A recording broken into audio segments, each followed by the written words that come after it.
Comic and Manga Mondays. Hey, what's happening, gamers and comic book guys? This is John, host of Video Games in the World, and welcome to the very first Comic Book Monday review of comic books. So each Monday we will have reviews of different comic books, graphic novels, manga, and so on. So the very first one I want to touch is Earth 2 Volume Number 1. Now, it is a new 52 graphic novel which is set in an alternate universe of the DC universe. As you know, DC Comics, just like Marvel, has alternate universes and the superheroes could have different actions. For example, in the movie Justice League, Crisis on Infinite Earths, the Justice League confront their evil counterparts known as a crime syndicate, where Superman is called Ultraman, Batman is called Owlman, Wonder Woman is Superwoman, Flash is Johnny Quick, and Green Lantern is Power Ring. When I read this novel, I was like, wow, a lot of things have been altered, but this is still very epic. One of the most epic DC graphic novels I have read since the Death of Superman trilogy, Superman Red Son, Nightfall, Dark Knight Returns, Batman Year One, Flashpoint, and many more. So it's time to review this awesome comic, not only because I loved it, but also because it's one of my favorites. Enjoy!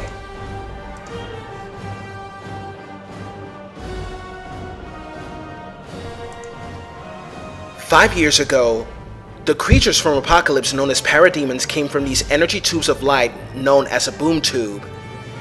Fighting the threat were Batman, Superman, and Wonder Woman, who fight to repel the invaders off of Earth.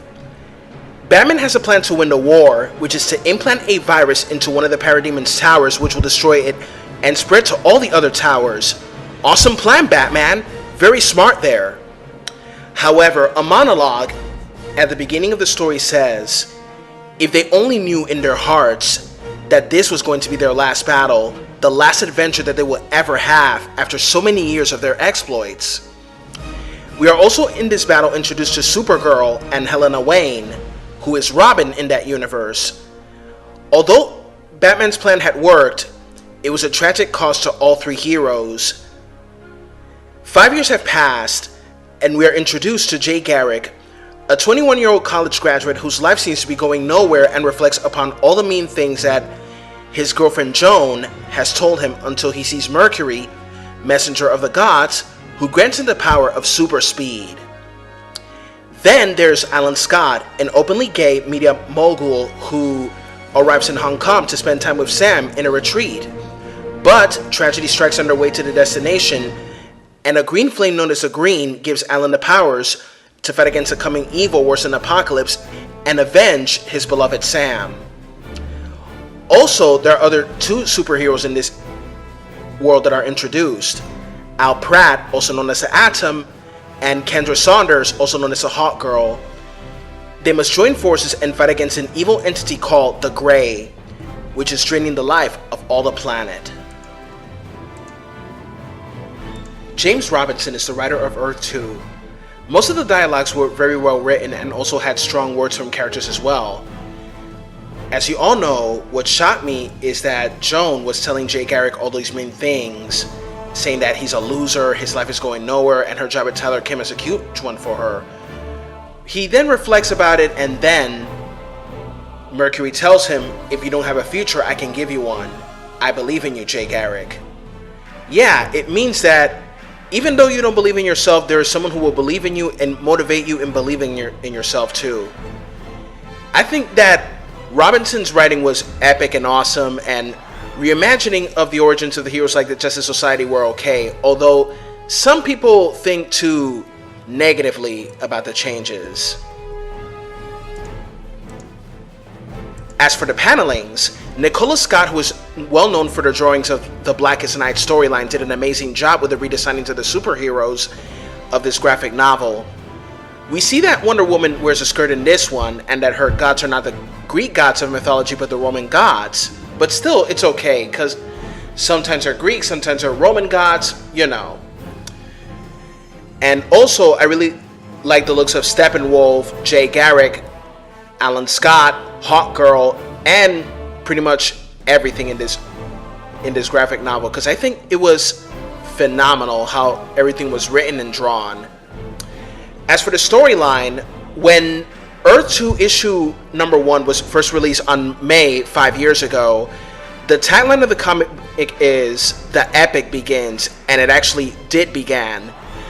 It was really good, and there were, of course, things to rant about. For example, many people ranted when Batman, Superman, and Wonder Woman were killed at the end of the Apocalypse War, but nevertheless, I believe that Batman, Superman, and Wonder Woman can always be the heroes.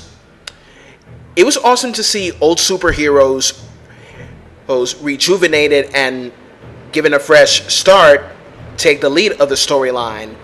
And also, what really impressed me with the story is how they rebooted Alan Scott into a gay man. At first, I did not like this idea because Alan Scott had kids, the old Alan Scott. But then I realized that one of them was an LGBT character, Obsidian. But hey, let me tell you something. I'm friendly towards gays and lesbians, and they are people just like us. Now, if you don't want to read this graphic novel because Alan Scott is gay, then that's not a good reason. That's just being an idiot, to be honest. However, the thing with Alan Scott being gay is that it was all over the news when it was first revealed. As for the suits, I really love them. They look so cool, as I say once again.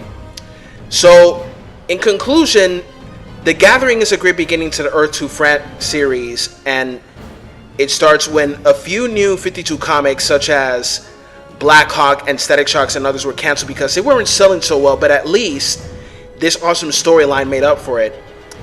So if you guys are still into New 52, then to those who haven't read it, read all 6 volumes, even Future's End as well. My final score for Earth 2 is an A+. So that is all for today. Have a good one, comic book fans, and take care. This is John, host of Video Games in the World. Bye-bye.